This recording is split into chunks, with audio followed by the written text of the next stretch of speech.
Hi, James. Just watched this short video about someone who became established in the self when seeing Papaji and what his life was like 10 years later as he related it to David Godwin. Maybe we could talk a little about this in this coming week.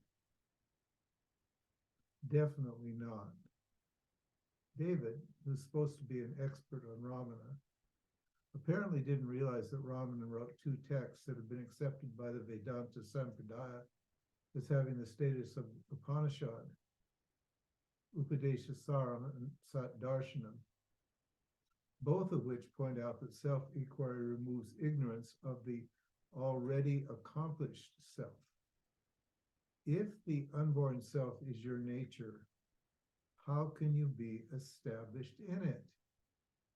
Anyway, he assumed that Papaji was actually a disciple of Ramana, not just a person who got it during a brief conversation.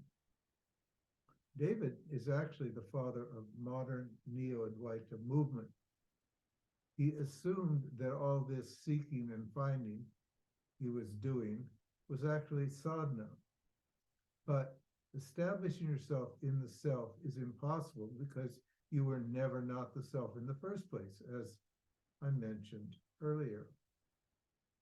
He may understand that intellectually, but you are only doing sadhana if your life conforms to Dharma.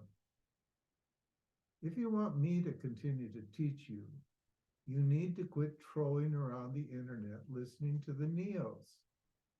Yes, there is an upside, but there's also a pernicious downside, which is a basic confusion about the experience and knowledge topic.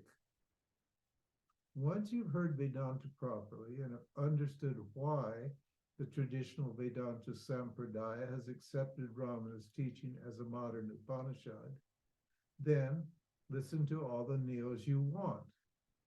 Unfortunately, you won't listen long because you are going to get a few crumbs, not the full loaf.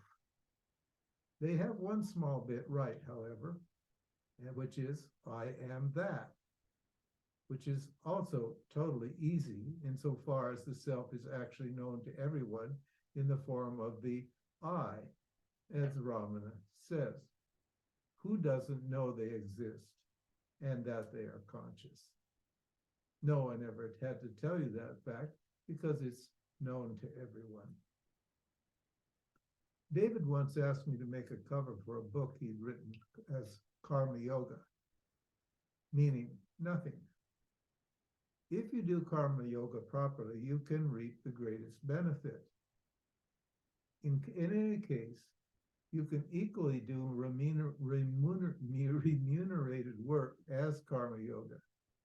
So I told him that I would do it for the going rate of graphics work at the time. He didn't like that idea, so he kept pestering me until I agreed to do it for 2,000 rupees, which was a small fraction of the going rate at the time.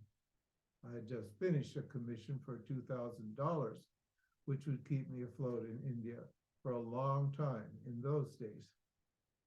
Well, anyway, he agreed and I did the cover, which was a lot more work than it appeared to be. In any case, I did it as Karma Yoga anyway, and it was a good cover, but he didn't honor his agreement.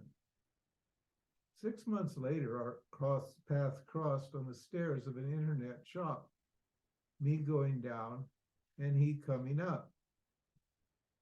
He had no escape, so I asked him why he didn't honor his commitment. He said, oh, that was Karma Yoga.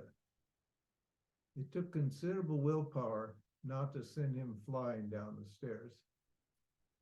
I shared this story with my friends and others in Chiru, and several of them added similar stories to mine. That was a long time ago, and over the intervening years, I didn't have another thought about him. Ishvara takes care of people like that in its own way, usually by patiently frustrating their aspirations until the light in their eyes goes dim. As it says in Handel's Messiah, he makes the rough places plain. Your email came in yesterday by the grace of God, and in the name of God, who is the king of Dharma, I'm not only delivering Vedanta's message on the knowledge experience topic, but I am delivering this small story about David for the benefit of seekers everywhere, knowing full well that I will get my fair share of unwarranted criticism. I don't mind. I have weathered the troll storm quite well over the years, again, by the grace of God, and will enjoy their slings and arrows, if any, as food from God, prasad. People claim whatever they want to impress others and thereby impress themselves. Sometimes there's a basis for those claims and sometimes not. David has a strong spiritual vasana, and he promoted his gurus, Papaji and Ramaji, as Karma Yoga. Hopefully for different reasons, so he gets credit for his Guru Bhakti. And yes, he deserves love, as do all sentient beings, irrespective of their behavior. As Christ said, hate the sin, not the sinner. That sinner is the self momentarily bewitched by Maya, ignorance of its unborn wholeness. One would hope that David lives up to his namesake, God-man. Love, Ram.